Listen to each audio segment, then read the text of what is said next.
So, welcome to the podcast. Two quite familiar faces in the piping scene, if you don't mind me saying. Welcome back to Robyn McKay. Robyn, how are you? Not too bad, thank you. How are you getting on, Rob? The very best, thanks. But also, newcomer to the podcast, Mr. Gary West. How are you, Gary?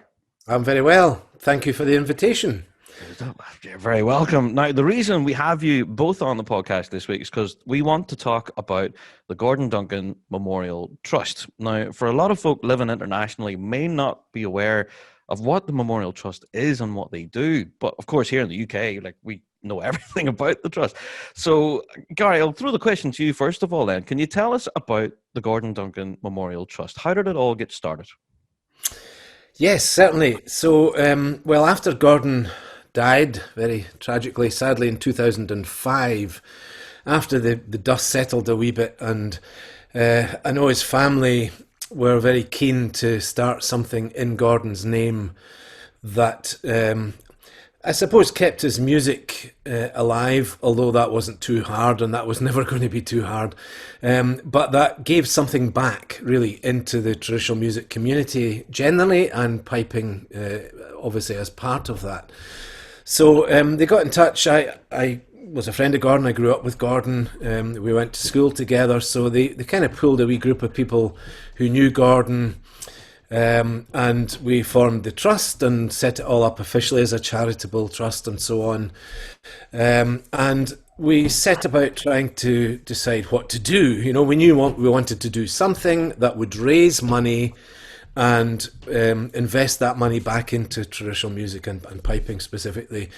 So that's what it is, really. And so it raises funds through all manner of means, but particularly through Gordon's music. So the publication of a kind of posthumous CD, and then collections of his actual tunes, which had never really been published.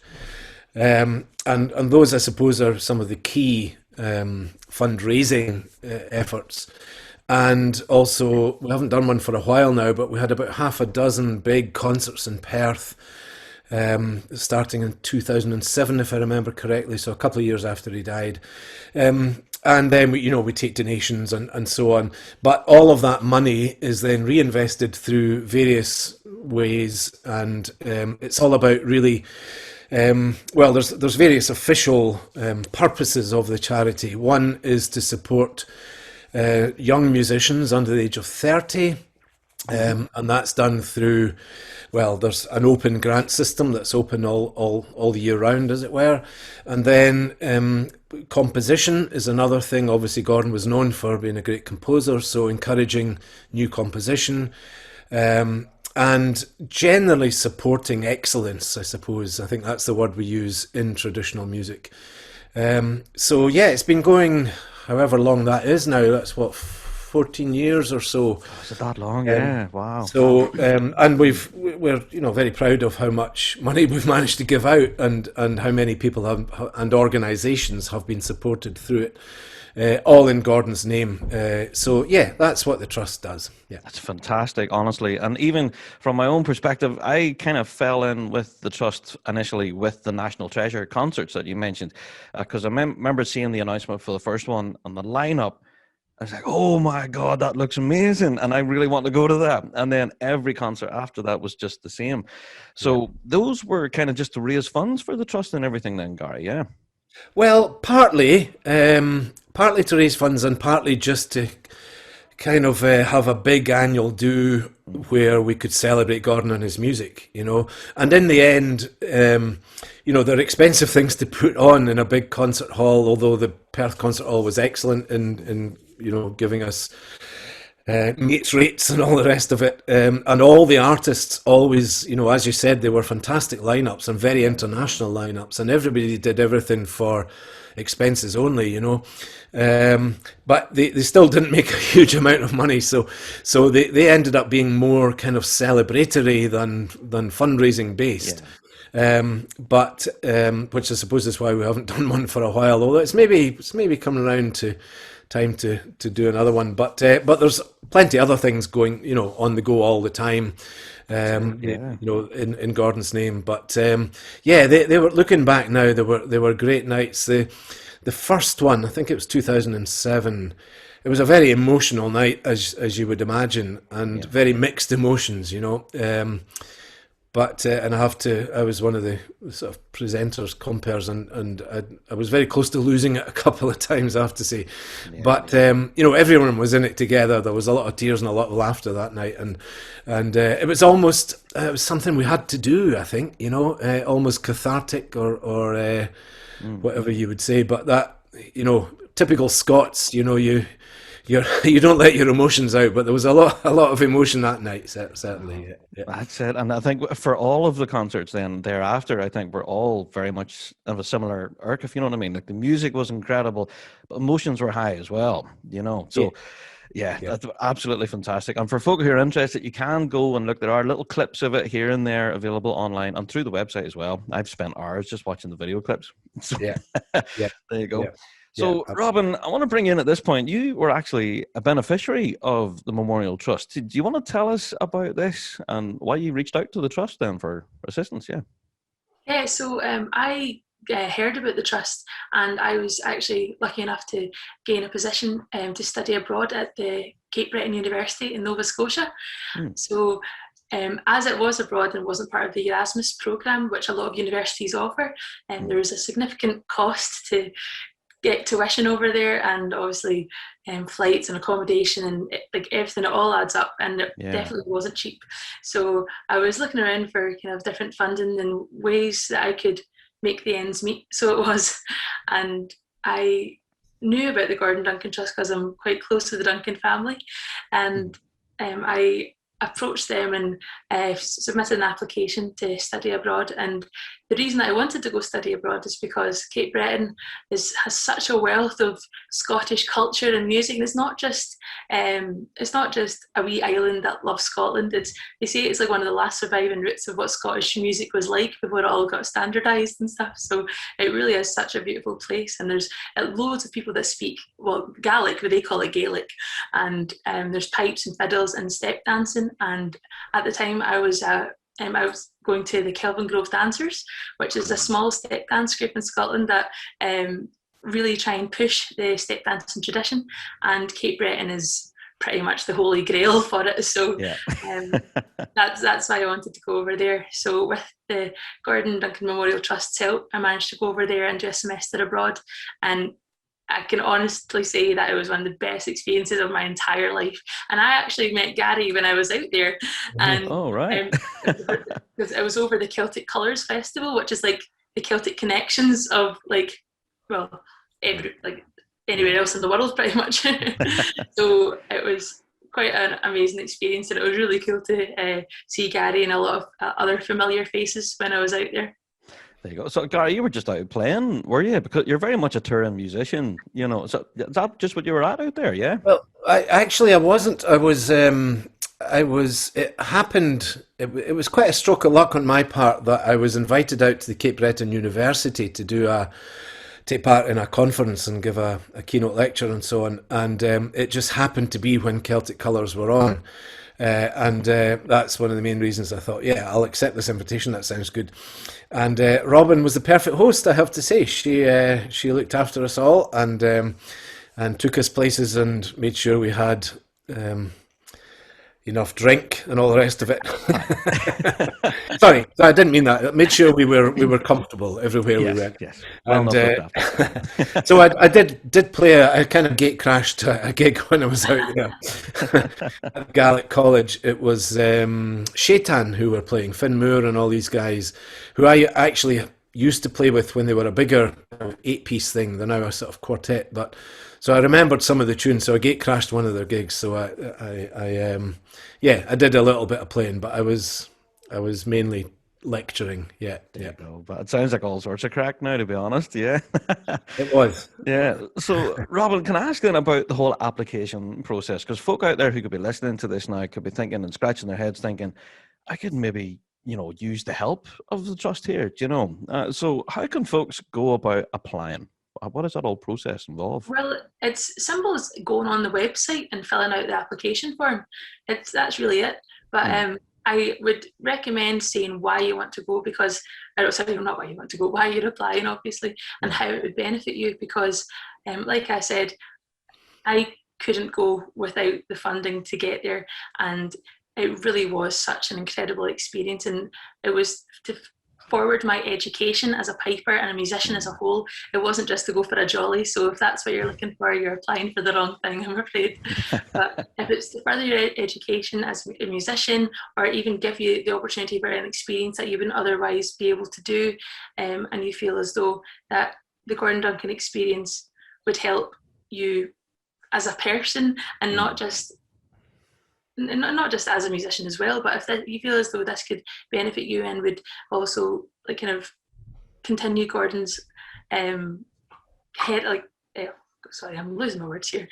You're okay. You're Gordon's legacy. Yeah. I think that would be really important, because while I was over there, I made the most to go to local sessions, and his tunes were played like almost constantly, and that was how I really built a bridge over there with the local musicians. Because every time I played a Gordon Duncan tune, people would join in with me. And as you know, wherever you go, the repertoire at a session is usually a bit different.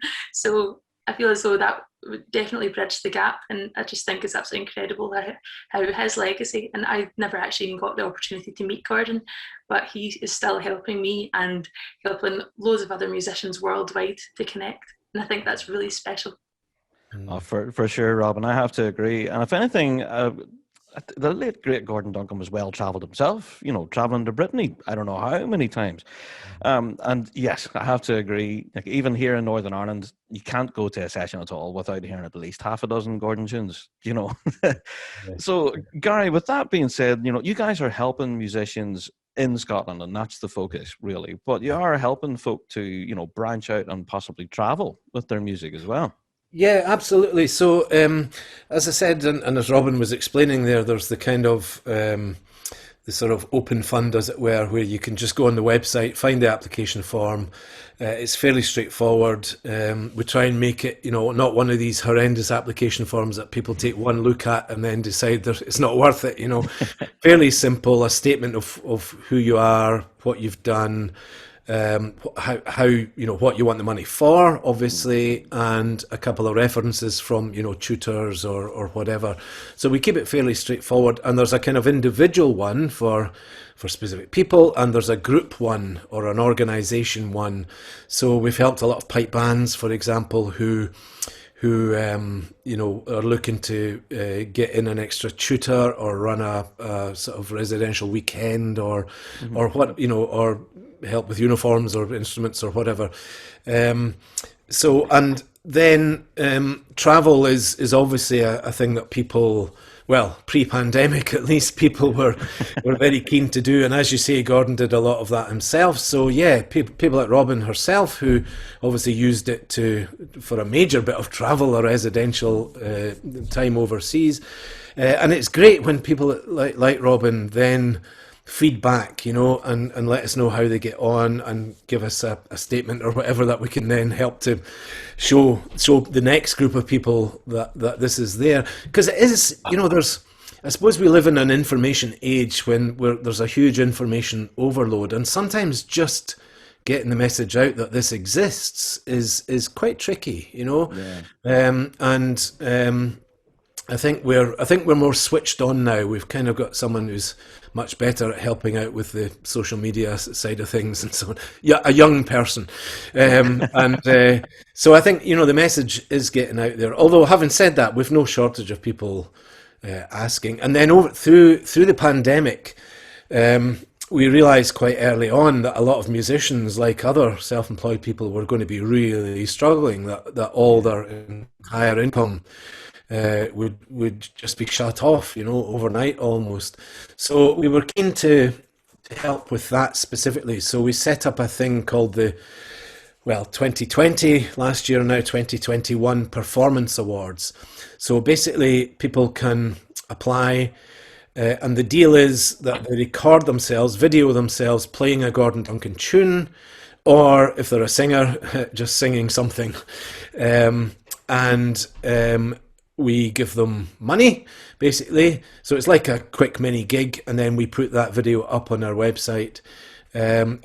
We felt that people seem to like that rather than just applying for a sort of hardship fund, So people preferred to have to do something for it rather than just give us money. So that we came up with that as a sort of, pretty simple, short, quick thing that people can do. So if people want to go on the website and see some of these videos, we've had some fantastic stuff.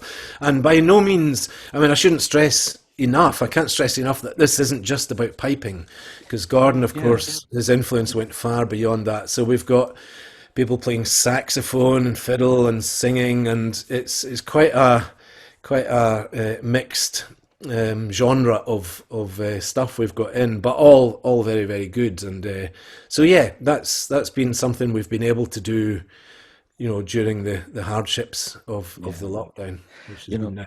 Yeah. I would really recommend people to check the website. I know we've mentioned it a bunch of times, but there's so much information on there, Gary. And the performance videos themselves, like you just mentioned, like last night, as I was kind of doing a wee bit of research and stuff on the trust, I just spent hours watching these videos instead of reading all the information and doing what I should have been doing, But yeah, so it's gordonduncan.co.uk, and there's a shop on there as well where you can get tons of merch and stuff, and the t-shirts are sweet, by the way. So yeah, go and check that out. gordonduncan.co.uk for all of the information and stuff. So Gary, I've got a few more questions, and for Robyn, for yourself as well, before I let you guys go. Can I first of all ask, Gary, about the Gordon Duncan Memorial competition that is normally held each year for solo pipers? I think the last time it was held in 2019 as part of Piping Live. Is there any plans for this incoming year?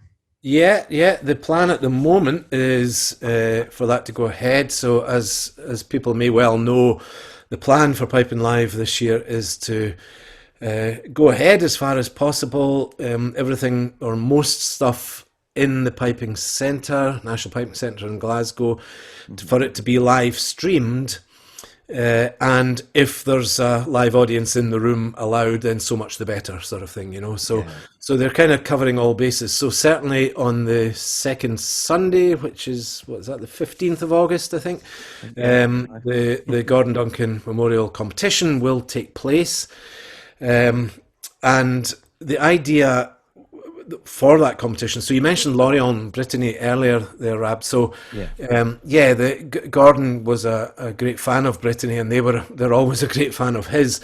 So I remember the first time we went was 1980 with the Vale of Atholl, and I think we went back in 81, and then we were regular visitors either to Saint-Malo or to the Lorient Festival, or both, and Camp Hare as well. And Gordon really took to it, and they really took to his music. So the competition there that's held at Lorient each year involves Breton players, Irish players, and Scottish players, and they all have to play repertoire from each tradition.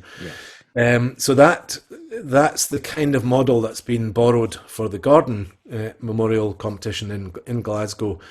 And I think the plans are still being worked out at the moment, but I think they're hoping to keep that international side of things this year, remotely, as it were, so that it might not be that all the competitors are actually in the room. I think we're still working out the logistics, or Finlay McDonald's still working out the logistics with Ian Duncan about that. So, but yes, it's certainly scheduled to go ahead in some form or other. So, which is great. Fantastic. Great news. Yeah, I'm looking forward to that then in that case. Robyn, can I ask then about yourself and your own playing? Now that you're back home again and you've stopped jet setting around the world, will we see you back on stage anytime soon, Robyn? Well, if there's a stage that'll take me, I'll go on it. That's definitely for sure. Great answer. Like Gary said, it's a bit different at the moment. So I think the next time that we'll be on stage will be a while away. And if it is, there won't be much of an audience, like you said. But there are some things in the pipeworks which excuse the pun, that will be going ahead, and I've been invited to do some really cool gigs. One of them is actually a cruise in August. Sorry, that's traveling. So wow. That's probably the next time that I'll get on a stage of some form. So we'll see how that goes. That sounds like fun. A cruise. Oh my Yeah, word. so Yeah. I think it's a launch of a new liner and it's just going round the UK without stopping. So I've never been on a cruise before, so we'll see if I'm seasick or not. But so I'll keep you updated on how that one goes. But Yeah, yeah, please do. Yeah. so I think if anything goes ahead shortly, then the better, the sooner the better, in my opinion. That's it indeed. Have you any plans then to lift the pipes with another band anytime soon or anything like that Another band, competitively? come on. Yeah. See, I'm that's not it. going anywhere anytime soon. No. Yeah, as soon as the season opens up again and the tools are having the practices going again, I'll be there as soon as I can, all flights permitting and Yeah, yeah, that's it indeed. COVID permitting. So, Gary, that brings me on to my last couple of questions. And with the pandemic, we just heard there that it's having an effect for all musicians, I suppose. And I'm sure you guys at the Memorial Trust, you were talking about how you've been helping musicians through the pandemic. Now that we're hopefully coming out of it, what does the future hold for the Memorial Trust then? Well, that's a very good question. I think it's just always trying to keep an eye on what's needed, and because obviously people's needs change from time to time. So, for example, it might well be that a lot of people are not able to travel as much in the near future, or who knows how that's going to go in the longer term. Yeah. So maybe a lot of the money that goes on travel might go on something else, So it's I think it's as a funder, you've got to try and just keep an eye on what's needed and not just. Although, because we have a fairly open process, people can apply for whatever it is they want. Then that's kind of need led anyway. People will say, "Well, I'm not traveling, but I'd love some money to do this," or who knows, upgrade my camera because I'm doing a lot of online gigs, or my microphones, or whatever.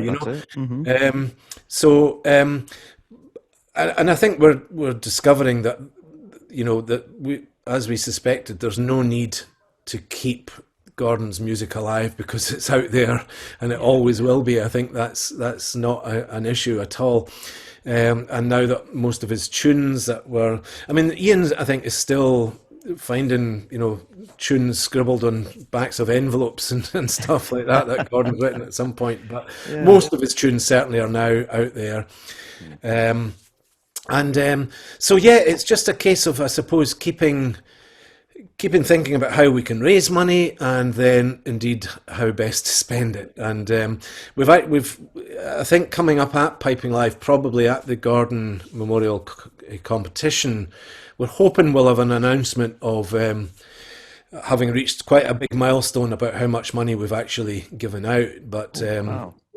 so which is a lot, many thousands of pounds, and so it's with I suppose there's always the question what should be the main focus, and I personally I think another big concert would be great, especially given what we've been through with a lack of live music over the last 15-16 months. So maybe working towards another big splash concert at some point would be great. Yeah. There you go. That could be a stage for you, Robyn. There you go. I'll wait for Monday. There you go. Well, I have to say that we obviously had the news this past year of the sad passing of Jock Duncan. And yourself, Gary, you were involved in helping bring a bit of a book together that Jock was heavily involved in, called Jocks, which is a great title. Can you tell us about this? Yeah, sure. So, Jock Duncan, so just in case anyone doesn't know, this is Gordon Duncan and Ian Duncan's father. Yeah. And Jock was a great singer, a great traditional singer from the northeast of Scotland. He moved the family down to Pitlochry, where I'm from, where Gordon grew up in the 1960s. So I grew up just always knowing Jock Duncan. He was just always there. And obviously Ian taught me from quite an early age, and I grew up with Gordon. So it's a family I've known. I don't remember not knowing them, really. And I knew Jock was an amazing character, and I knew he was a singer and a great singer.